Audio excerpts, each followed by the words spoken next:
Frente a Cooperativa Surrío Turrial. ¿Ya estamos en línea, Fernando? Bien. Muchachos, vamos a dialogar con la psicóloga y psicoanalista, especialista en infancia, en adolescencia, en adulto y en familia.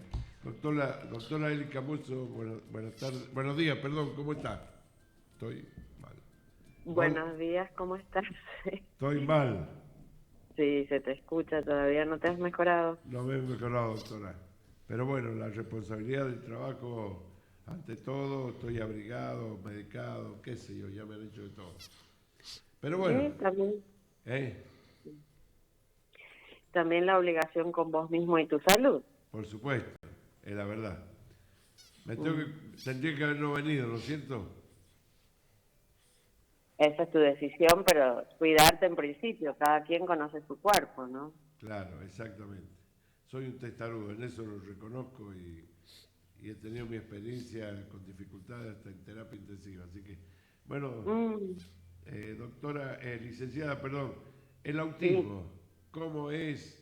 ¿Cómo se manifiesta? ¿Cuáles son la forma de vida de un autista? ¿Qué tenemos que tener precaución los que rodeamos a esa persona? bien. No es precaución, el autismo es una modalidad de ser, es una modalidad de habitar el mundo. No es una enfermedad. Sí se encuentra ahora especificado dentro del espectro autista, donde hay diferentes niveles, a veces que van de menos autonomía a mayor autonomía. Sí, Y por ahí yo explico que el autismo es una condición en la cual se habita distinto este mundo. Entonces digo, habitamos desde una casa nuestro psiquismo, ¿no? Y esta casa que tienen los autistas en general pueden no tener luz, no tener ventanas, no tener algunas conexiones entre habitación y habitación. Y esto hace que este psiquismo a través del cual se habita en el mundo tenga particularidades. En lo social, bueno, la dificultad de hacer lazo con otros, el hecho de que no tenga puertas, no tenga ventanas, la dificultad de enlazar con otros, por ahí se puede notar no hay contacto visual, no interactúa con niños ni adultos, a veces no responde al nombre, pareciera como si no escuchara, que en principio hay que descartar que no tenga problemas auditivos, ¿no? Que no sea realmente que no escucha. bien. Dificultades para compartir los juegos, las emociones, a veces tiene escasa o nula reciprocidad emocional, no imita gestos, no se ríe con otros, no interpreta emociones de los otros, interpreta la literalidad, ¿no? Porque una de las cosas que está como entrada en este mundo distinto es el lenguaje y la comunicación. Y puede ir de menos a más, por ejemplo, en retraso o ausencia del lenguaje hablado, o a veces habla raro, hace un uso repetitivo o literal del lenguaje, repite una palabra, un final de una frase, dificultades para iniciar o mantener una conversación. No va por ahí los gestos sociales, como señalar, saludar y qué sé yo, no los va a usar. Tal vez no comprende el lenguaje, las bromas, la ironía. Exacto. Esa es una de las cuestiones bien típicas. Y la otra parte importante es que a veces tienen conductas repetitivas o intereses muy restringidos. Por ejemplo, movimientos repetitivos con el cuerpo, aleteo, se balancean, girar objetos, a veces la necesidad de armar rutinas que son como rígidas, estrictas, resistencia al cambio. También intereses muy específicos, absorción, por ejemplo, como obsesiones por los números, los mapas, Sí, sí. etcétera. Claro. Y una sensibilidad o hipersensibilidad a los sonidos, las luces, los sabores, porque lo viven de una manera muy invasiva, ¿no? Si vos tenés en tu estructura y tu casita desde donde vivís todo calmado, quieto, acallado, sin luz, cualquier cosa que de afuera venga invasivo con luces, sonido, es muy, muy aterrador e invasivo para ellos. También otro de los signos es que a veces parece que no tuvieran miedo, que no sintieran el dolor, a ver, en la piel, a veces o hipersensibilidad o a veces no sienten, por ejemplo, quemaduras, golpes, a veces hay dificultades para dormir, el desarrollo motor a veces puede tener torpeza, dificultades en los hitos del desarrollo. En general, el autismo es importante poder diagnosticarlo a la primera infancia, 2, 3 años, con ciertos cuidados, ¿no?, de quien diagnostica. Claro. Que a veces el médico pediatra puede tener indicios, pero tiene que derivar a especialistas. El neurólogo también, la docente, la psicopedagoga puede tener pautas, pero derivar a salud mental. Pero yo digo, sí, la diferencia está en cómo se habita psíquicamente, la mente le corresponde a salud mental. No es muy difícil de pensar, pero a veces nos llegan pacientes que a veces se demora el diagnóstico o está erróneo, porque han estado pasando de profesional en profesional, ¿no? Entonces uno le dice TDAH, el otro retraso mental, el otro esto, o a veces autismo cuando no lo es. ¿La persona autista se aísla? Sí, porque una de las cuestiones que tienen es no hacer lazo con otros. De todas formas, hay una dimensión que vos podés pensar, así como te digo que es un lugar desde donde se habita este psiquismo en la casa, hay que ver la singularidad, ¿no? Hay algunas que no tendrán ventanas, otras que tendrán una pequeña ventana y que por eso algo de lazo pueden hacer. El diagnóstico temprano hace que también las terapias tempranas, que son interdisciplinarias, puedan ayudar en el lenguaje, una fonoaudióloga, una psicopedagoga en el estudio, en la adquisición de conocimientos, en el lazo con el otro una psicóloga. A veces cuando hay cuestiones conductuales que lo ponen en riesgo, que son graves y demás, también un psiquiatra para medicar, no puede dormir. Bueno, hay varias cosas que hay que resolver, pero entender que no es una enfermedad, ¿no? Es una forma de habitar el mundo distinta. Bien. Mariano, ¿vos? Sí. Primero que nada, buen día, ¿cómo está? Buen día. Un gusto charlar con usted. Bueno, en sí los estudios a través de la historia, las personas con el síndrome del espectro autista han sido catalogadas como que no se pueden comunicar. Sinceramente se comunican de una manera diferente con una realidad cognitiva mucho más diferente a la de una persona con el cerebro, por así decirlo, común, porque no es normal, sino común. ¿Cuál sería la manera para comunicarse de manera efectiva con una persona con síndrome del espectro autista? Mira, el trastorno del espectro autista tiene varios síndromes, ¿no? Asperger, lo que antes era autismo, y antes se llamaba trastorno generalizado del desarrollo, porque es una variante del neurodesarrollo, que sería una variante de cómo se construye la casa psíquica, ¿no? A través. Y puede ser desde el nivel 0 del lenguaje, que no lo haya, que haya ausencia total, dificultad, literalidad. Sí hay algunos indicios, porque inclusive hay gente que se ha podido diagnosticar de adultos, no lo han advertido, que han tenido un nivel muy funcional en lo social, ¿no? Porque en este momento se está trabajando un poco con el autismo de no esperar que ellos se adapten y normalicen, como si hubiera una norma y ellos están fuera de la norma, sino que socialmente nosotros nos adaptemos a las diferencias, ¿no? Que a veces cuesta más. ¿Y cómo? Por eso también se están preparando ciertos espacios. Yo contaba también ayer que el Chestakov hace unos días, el Noti hace bastante, han armado un dispositivo en el laboratorio que es mucho más ameno para los niños que están dentro del espectro autista, ¿no? Por ejemplo, una luz tenue, sin ruido, pero porque esto en su mundo es totalmente invasivo.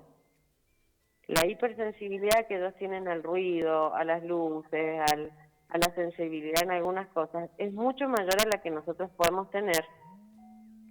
Y a veces tienen ausencia en algunos otros áreas sensoriales, como la piel, si se quema no lo pueden sentir. Esos son datos que van diciendo el autismo.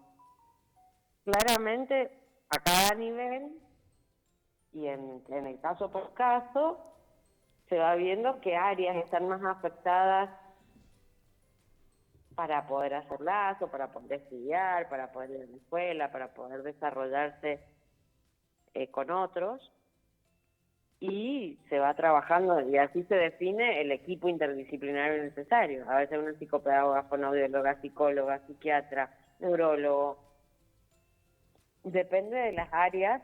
Yo siempre digo que esta casa de psiquismo es como que tuvieras varias habitaciones. Entonces una es el área del lenguaje, otra es el área de la comunicación con los otros, otra es de la conducta y los comportamientos. Y bueno, a veces en esta casa en la que habitan el espectro autista, son casas que seguramente carecen de luz, de ventanas, de puertas, de comunicación. Entonces, existen las áreas, pero hay que ver qué área tiene una mayor ventana, mejor habilidad. Pueden tener en esos intereses restringidos una obsesión de saber sobre esa temática muy específica, a veces si son los números, los trenes, saber demasiado sobre una temática, un interés restringido. ¿Por qué? Porque es lo estable en su mundo. Lo mismo que a veces hacer rutina, los estabiliza. Porque es un mundo incierto en el que ellos están, ¿no? Si están a ciegas dentro de la casa, sin lazo con el afuera, todo lo que viene de afuera suele ser invasivo. Claro. A ver, Alejandro, ¿querés hacer una? Buen día, ¿cómo le va, licenciada? Alejandro le habla. Bien. Justamente quería quedar entre las últimas preguntas porque estaba escuchando muy interesante los síntomas que contaba y bueno, el espectro autista como tal, como es un espectro, tiene distintos grados, ¿no? de lo que se podría decir, entre comillas, gravedad de esta enfermedad. Igual yo creo que, saliéndome un poquito del tema, tengo TDAH, que es no está dentro del espectro autista, creo yo, pero me siento identificado con muchos de esos síntomas parecidos, ¿no? El de ser muy ordenado, el bueno, en el caso mío, la relación social por ahí no se nota tanto, pero sí comparten muchos síntomas con el espectro autista. Mira, es un trastorno de déficit de atención lo que vos decís. Sí. Que es sí una cuestión a veces deficitaria a nivel de una de las funciones del psiquismo, que es la atención. La atención es como si vos pensaras la cámara de una cámara fotográfica, la capacidad de hacer lentes, sostener en tiempo la atención en algún objeto. Hoy también existe una sobrediagnosticación de TDAH. Y yo creo que a veces eso tenemos que leerlo en el contexto actual. Sí. Porque hoy, un mundo que anda a 20.000 por hora, Totalmente. donde los chicos están hiperestimulados con muchas pantallas y la atención no es sostenible. De hecho, lo que más llama la atención es como el deslizamiento de pantalla, ¿no? Milisegundos. Esto en marketing lo tiene bastante estudiado, de que es segundos el nivel de atención que una persona puede prestar. Y en eso estamos todos enganchados. Adultos, niños. Sí. Entonces, si la atención está en muchos estímulos a la vez, seguramente esa atención es muy superficial. Entonces hay menos capacidad de retención, menos capacidad de concentración. A veces la atención, sí hay trastornos del déficit de atención, pero también digo que es una situación de la época, ¿no? Que hay que tener cuidado en hacer el diagnóstico diferencial si es un trastorno de la atención, que lo hay, déficit atencional, o a veces acompañar a los padres adultos, decir, bueno, cuántas horas de pantalla tienen, qué momento para pausar, para leer, para hacer esas cosas que requieren tiempo, frustración, no generan satisfacción inmediata, que antes, si nosotros recordamos tal vez infancias anteriores a esta época, todo tenía una espera. Si querías ver una serie, tenías que esperar el capítulo Sí, la otra sí. semana. Hoy alguien puede bajarse una maratón en un día de toda la temporada. Exacto, No sí. esperar, no generar la espera, la satisfacción, se puede ver, y a veces hay trastorno del sueño, eso también hace que la batería no presten tanta atención, o estar hiperconectados, ¿no? La televisión, el celular, todo junto, la compu, atendiendo muchos estímulos a la vez. Esto hace que la atención no se pueda fijar en algo. A veces es como hacer una gimnasia, por ejemplo, sobre todo en el desarrollo en niños y adolescentes, que se siente a estudiar, que tolere, que hay que leer, que no todo viene. Y ahora cada vez todo viene más armado. De hecho, ahora, por ejemplo, las inteligencias artificiales están siendo todo un problema para la educación. A ver, por ahí suena muy gracioso cosas que pasan en TikTok, que suben, donde los niños buscan las respuestas de la escuela, del estudio y demás, pero está siendo problemático porque está haciendo que cada vez usemos menos nuestra casa psíquica, ¿no? Y desarrollemos menos habilidades en la atención, la memoria, la concentración, la inteligencia, el desarrollo, ¿no? De habilidades. Licenciada, ¿a qué edad se puede determinar los primeros signos de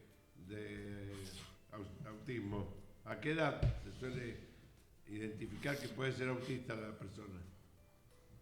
Pueden haber pautas desde el inicio y el desarrollo, hay que esperar en el desarrollo de los niños, en no apresurarse al diagnóstico, pero 2, 3, 4 años, en general se puede.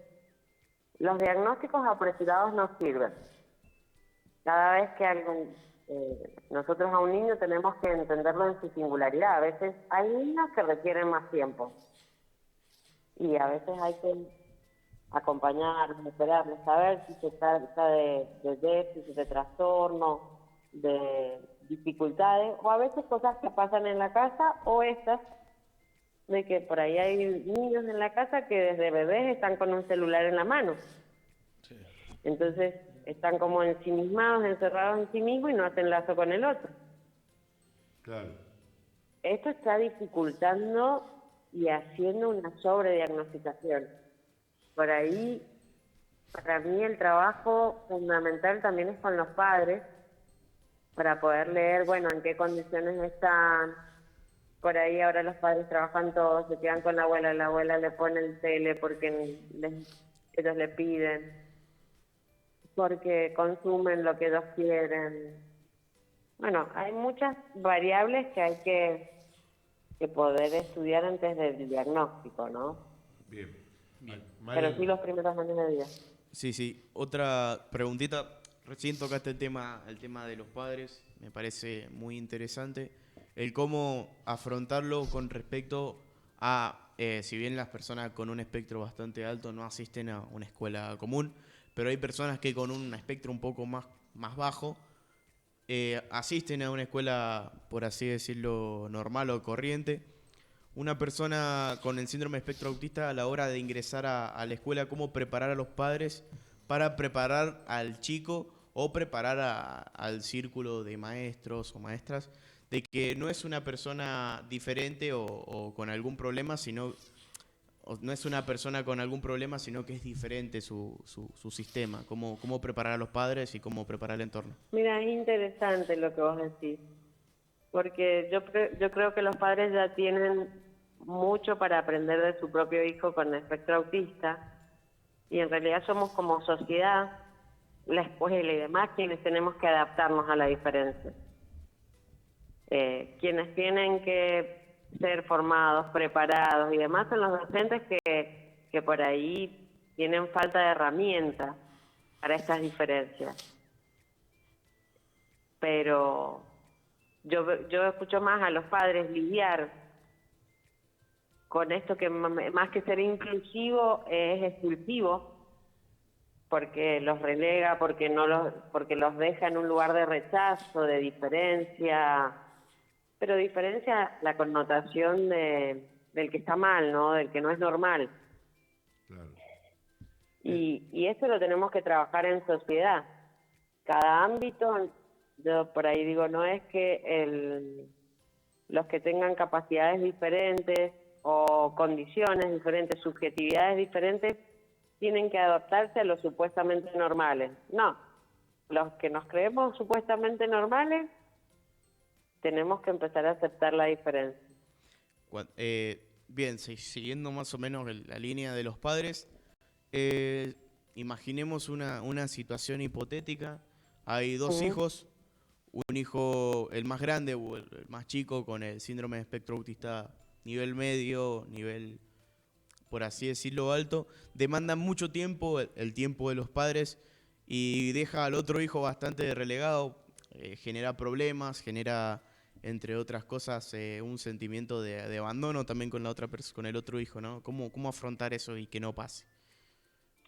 Mira, yo creo que siempre hay que trabajar el caso por caso, porque en cualquier familia, cualquiera de los hijos que requiera más ayuda en un ámbito genera en los hermanos ese lugar a veces de desplazamiento. Y cada quien con sus atributos, habilidades y qué sé yo, es que los padres no se olviden de que hay un otro. Seguramente alguno de los hijos va a requerir más tiempo. Claro. Sí, sí. Pero no sin perder de vista que hay otro, escucharlo, mirarlo. Esto es un trabajo cotidiano, porque a veces los padres no lo hacen intencionalmente, no se dan cuenta. Y le exigen a un niño que está creciendo que entienda que su hermano necesita más. Y un niño en desarrollo eso no lo entiende. Tal vez está padeciendo que no le prestan atención, que hace muchas cosas y lo normalizan, no lo validan. Entonces, bueno, hay que trabajar el caso por caso para que los padres puedan estar atentos a las necesidades específicas de cada uno de sus hijos. Seguramente el autista va a necesitar en muchas áreas, pero van a contar con muchos profesionales que los ayuden. Bien. Y en su hijo que no está dentro del espectro autista, poder apoyar sus intereses, validar. Pero bueno, hay que estar en el caso por caso. Licenciada, ¿el autismo tiene cura o es condición permanente? Bueno, es que si habláramos de cura diríamos que es una enfermedad. Claro. Y no lo es. Y no lo es. Es como te digo, es esto. Si yo te estoy diciendo que el autismo, cada quien tiene una casa construida en su psiquismo, a través de la cual miramos el mundo y habitamos, es como pensar que se podría cambiar la casa desde uno habita el mundo, o que uno pudiera cambiar de cuerpo. Claro. No. Es otra casa a través de la cual se habita el mundo. Lo que pasa es que quienes hemos creado una sociedad donde se adapta a determinadas normas, estudios, funcionamiento y demás, tendemos a ver anormal todo lo que no entra en este registro. Bien. ¿Qué más podemos agregar, doctora, como para ir cerrando ya la nota? O licenciado. Mira, yo creo que en esto de lo que decían un poco de quiénes se adaptan, a quién se ayuda, yo creo que hay que considerar todas las aristas y ser quienes no estamos dentro del espectro autista, quienes podamos acercarnos a comprender y adaptarnos a la realidad que vive, a tener un poquito más de empatía, porque esto de los sonidos, los ruidos, cuando uno sabe que al otro lo vive de manera invasiva, no es que hace berrinche porque sí, o no se lo aguanta, o no puede, no. Realmente tiene una hipersensibilidad y para él está siendo totalmente invasivo. Entonces, como sociedad tenemos que acompañar las diferencias y adaptarnos nosotros a dejar de querer unificarnos a todos, normalizar cuál es la norma, esto sería lo normal, aquello es lo anormal. Porque así como decían en niveles de funcionamiento, que hay síndromes de espectro autista que son muy funcionales, tal vez muchos no han podido decir que tienen síndrome autista porque la sociedad relega. Claro. Entonces, poder entender que son condiciones distintas. ¿El síndrome de Asperger está relacionado con el autismo? Está dentro del espectro autista. Viste que yo decía que en esta casa y cada una de las habitaciones es una de las áreas. Tal vez el del Asperger lo que tiene es muchas más ventanas en todo el resto de la casa y lo que tiene más la habitación más afectada, con menos luz, sin ventanas y demás, es el de las emociones, el lazo con el otro, el registro de las emociones del otro.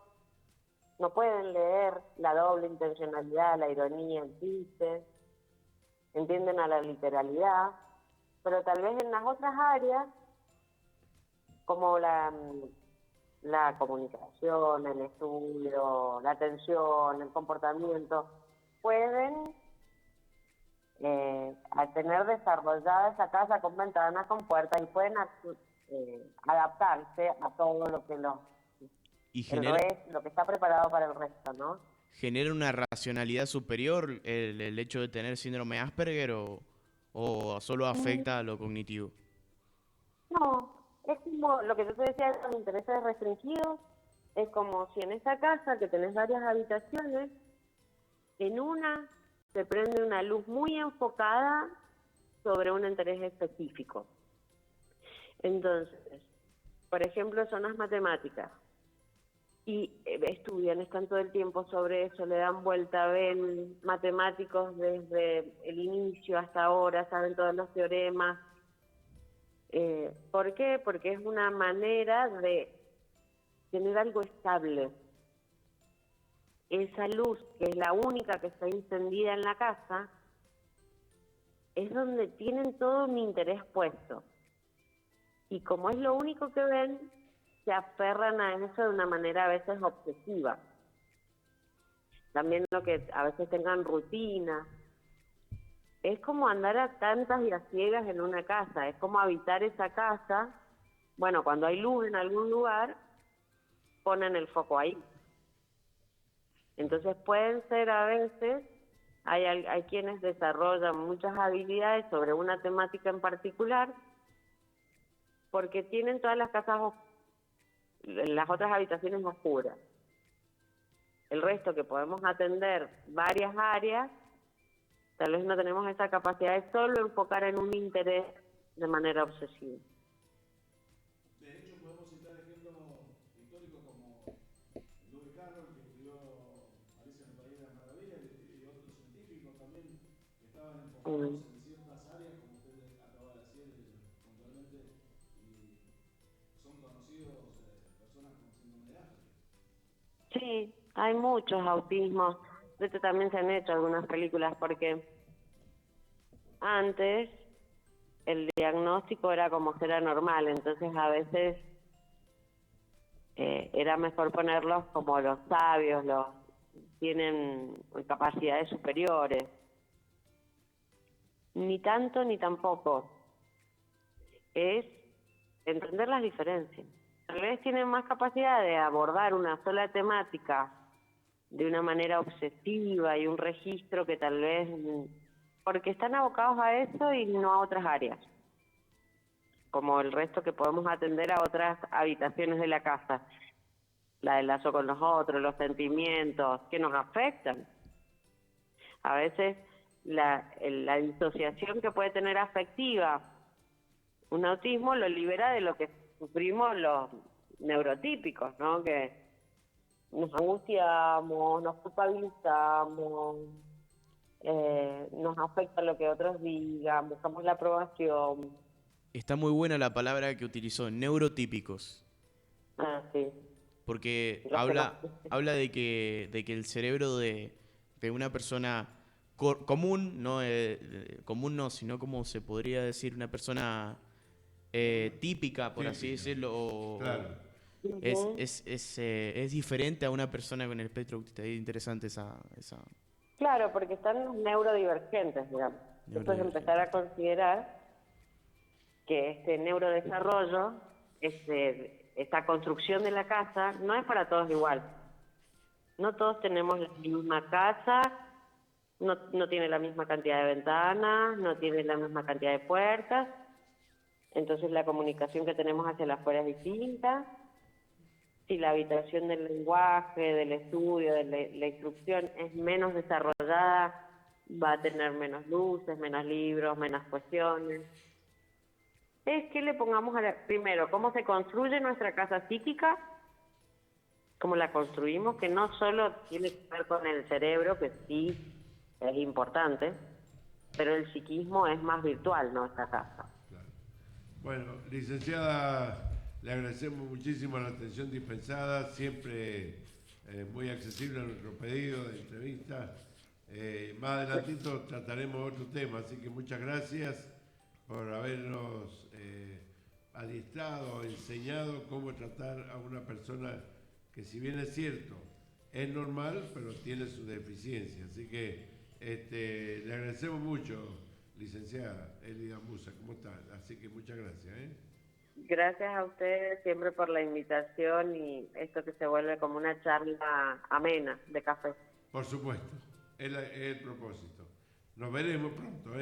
Muchas gracias, Gracias. licenciada Elida Gracias Musa. y saludos a todos los oyentes. Ojalá que le ponga un poco de luz distinta a poder comprender con todos, como socialmente, al espectro autista desde un lugar no de anormalidad, sino de qué estamos haciendo nosotros para entender las diferencias. Exactamente.